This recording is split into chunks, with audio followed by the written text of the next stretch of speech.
26ನೇ ತಾರೀಕು ನಡೀತಕ್ಕಂಥ ಲೋಕಸಭಾ ಚುನಾವಣೆಯಲ್ಲಿ ತುಮಕೂರು ಲೋಕಸಭಾ ಕ್ಷೇತ್ರದಿಂದ ಮುದ್ದನ್ಮೇಗೌಡರು ನಮ್ಮ ಪಕ್ಷದ ಅಭ್ಯರ್ಥಿಯಾಗಿ ಸ್ಪರ್ಧೆ ಮಾಡ್ತಿದ್ದಾರೆ. ಇವತ್ತು ಅವರನ್ನ ಯಾವುದೇ ರೀತಿಯಲ್ಲೂ ಕೂಡ ಕಾಂಗ್ರೆಸ್ಸಿನ ಎಲ್ಲ ಮುಖಂಡರುಗಳು ಕೂಡ ಅಭಿಮಾನಿಗಳು ಎಲ್ಲರೂ ಕೂಡ ಸೇರಿ ಚುನಾವಣೆಯಲ್ಲಿ ಗೆಲ್ಲಿಸುವಂಥ ಕೆಲಸವನ್ನು ಮಾಡಬೇಕಾಗಿದೆ. ಕಾರಣ, ಈ ದೇಶಕ್ಕೆ ಸ್ವಾತಂತ್ರ್ಯ ಬಂದು 77 ವರ್ಷ.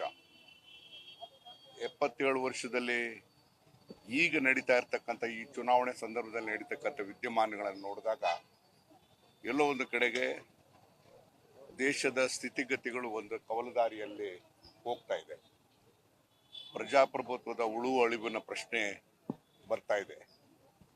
ಸ್ವಾತಂತ್ರ್ಯ ಬಂದ ಕೇವಲ 77 ವರ್ಷದಲ್ಲಿ ಇಂತಹ ಅಪಸ್ವರಗಳು ಬರೋದಕ್ಕೆ ಕಾರಣ ಏನು ಅಂತಂದ್ರೆ, ನಮ್ಮ ದೇಶದಲ್ಲಿ ಆಗಿರ್ತಕ್ಕಂಥ ಒಡೆದು ಆಳುವಂತಹ ನೀತಿ ಇರ್ತಕ್ಕಂಥ ಹಿನ್ನೆಲೆಯಲ್ಲಿ ಇದೆಲ್ಲ ಬಂದಿರತಕ್ಕಂಥದ್ದು.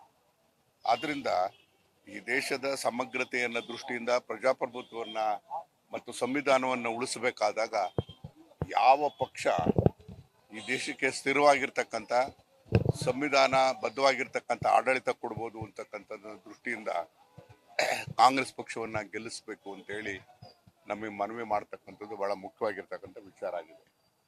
ಬಹುಶಃ ಜನ ಇವತ್ತು ಏನೇ ಪ್ರಚಾರಗಳಿರಲಿ, ಜನ ಇವತ್ತು ಸ್ಥಿತಿಗತಿಗಳನ್ನು ಅರ್ಥ ಮಾಡ್ಕೊಂಡಿದ್ದಾರೆ. ಯಾವ ಪಕ್ಷ ಕರ್ನಾಟಕದಲ್ಲಿ ಸ್ಥಿರವಾಗಿರ್ತಕ್ಕಂಥ ಮತ್ತು ಒಂದು ಜನಪರವಾಗಿರ್ತಕ್ಕಂಥ ಆಡಳಿತವನ್ನು ನೀಡೋದಕ್ಕೆ ಶಕ್ತಿ ಇರ್ತಕ್ಕಂಥದ್ದು ಕಾಂಗ್ರೆಸ್ ಪಕ್ಷ ಅಂತಕ್ಕಂಥದ್ದು ಈಗಾಗಲೇ ಮನವರಿಕೆ ಆಗಿದೆ. ಇಂದಿನ ಚುನಾವಣೆಯಿಂದ ಇಲ್ಲಿವರೆಗೂ ಕೂಡ ನಾವು ಒಂದೇ ಮಾತನ್ನು ಹೇಳಬೇಕಾದ್ರೆ, ಈ ದೇಶದ ಚರಿತ್ರವಾಗಿರ್ತಕ್ಕಂಥ ಒಂದು ನಿರ್ಧಾರಗಳು ಅಂದರೆ ಚುನಾವಣಾ ಪೂರ್ವದಲ್ಲಿ ಕೊಟ್ಟಂಥ ಗ್ಯಾರಂಟಿಗಳು ತತ್ವಶಃ ಅನುಷ್ಠಾನ ಆಗಿರ್ತಕ್ಕಂಥದ್ದು ಯಾವ್ದಾದ್ರು ಈ ದೇಶದಲ್ಲಿ ಅಂತಹ ಒಂದು ಪ್ರಕರಣ ಆಗಿದೆ ಅಂತಂದ್ರೆ ಕರ್ನಾಟಕದಲ್ಲಿ ಮಾತ್ರ ಆಗಿರ್ತಕ್ಕಂಥದ್ದು. ಇವತ್ತು ನಮ್ಮ ಭೀಕರವಾಗಿರ್ತಕ್ಕಂಥ ಬರಗಾಲದ ಹಿನ್ನೆಲೆಯಲ್ಲಿ ಬಹುಶಃ ಈ ಗ್ಯಾರಂಟಿ ಸ್ಕೀಮ್ಗಳನ್ನು ಅನುಷ್ಠಾನ ಆಗದಲ್ಲೇ ಇದ್ದಿದ್ರೆ ಜನ ಇವತ್ತು ತತ್ತರಿಸಿ ಹೋಗ್ತಾ ಇದ್ರು. ಬಹುಶಃ ನಮ್ಮ ಗ್ಯಾರಂಟಿ ಯೋಜನೆಗಳು ಇವತ್ತು ಜನಕ್ಕೆ ಒಂದು ರೀತಿಯಾದಂಥ ನೆರವನ್ನು ಕೊಟ್ಟಿರ್ತಕ್ಕಂಥದ್ದು. ಸೊ ಹಾಗಾಗಿ ಕೊಟ್ಟ ಮಾತನ್ನ ಉಳಿಸ್ಕೊಳ್ತಕ್ಕಂಥ ಒಂದು ದಿಟ್ಟವಾದಂಥ ಸರ್ಕಾರ ಅಂತಂದ್ರೆ ಕಾಂಗ್ರೆಸ್ ಸರ್ಕಾರ.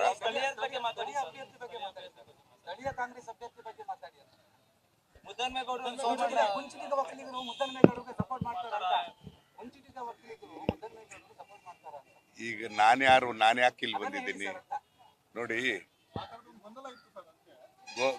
ಗೊಂದಲ ಏನು ಅಂತ ಹೇಳಿದ್ರೆ ನಿಜ ಎಲ್ರಿಗೂ ಗೊತ್ತಿರ್ತಕ್ಕಂಥದ್ದು. ಪಕ್ಷದ ಅಭ್ಯರ್ಥಿಗಳನ್ನಾಗಿ ಮಾಡಬೇಕಾದಂಥ ಸಂದರ್ಭದಲ್ಲಿ ಪರಮೇಶ್ವರ್ ಅವರು ಬಹಳ ಒತ್ತಾಯವನ್ನು ಮಾಡಿ ನನ್ನನ್ನು ಸ್ಪರ್ಧೆ ಮಾಡಿ ಅಂತೇಳಿ ಒತ್ತಾಯ ಮಾಡಿದರು. ನಾನು ಪಾರ್ಲಿಮೆಂಟ್ಗೆ ಹೋಗೋದಿಲ್ಲ, ಕೊಡೋದಾದ್ರೆ ನನ್ನ ಮಗನಿಗೆ ಕೊಡಿ ಅಂತಲೂ ಕೇಳಿದ್ದು ನಿಜ. ಆದರೆ ಅಂತಿಮವಾಗಿ ಪಕ್ಷ ತೀರ್ಮಾನ ಮಾಡಿದೆ. ಪಕ್ಷ ತೀರ್ಮಾನ ಮಾಡಿದ್ದಾದ್ಮೇಲೆ ಯಾವುದೇ ಸಂದರ್ಭಗಳಿದ್ರೆ ಮಾಡಿದಾಗ ಅದಕ್ಕೆ ನಾವು ಭದ್ರಾಗಿ ಹೋಗ್ಬೇಕು. ಬಹುಶಃ ನನ್ನ ಇಂಟಿಗ್ರಿಟಿನ ಅನುಮಾನ ಮಾಡ್ತಕ್ಕಂಥ ಪ್ರಶ್ನೆ ಇಲ್ಲ. ಬಹುಶಃ ಈ ದೇಶದಲ್ಲಿ ಈ ರಾಜ್ಯದಲ್ಲಿ ಇಂದಿರಾ ಗಾಂಧಿಯವರ ನಾಯಕತ್ವದಲ್ಲಿ ಕಾಂಗ್ರೆಸ್ ಪಕ್ಷ ಇವಾಗ ಆದಂಥ ಸಂದರ್ಭದಲ್ಲಿ ಅಂದಿನಿಂದ ಇವತ್ತವರೆಗೂ ಕೂಡ ಕಾಂಗ್ರೆಸ್ನಲ್ಲಿ ಇರ್ತಕ್ಕಂಥ ನಾನು ಒಬ್ಬ ಆಗಿದ್ದೇನೆ. ಹಾಗಾಗಿ ನನ್ನ ಪಕ್ಷ ನಿಷ್ಠೆ ಇದೆ.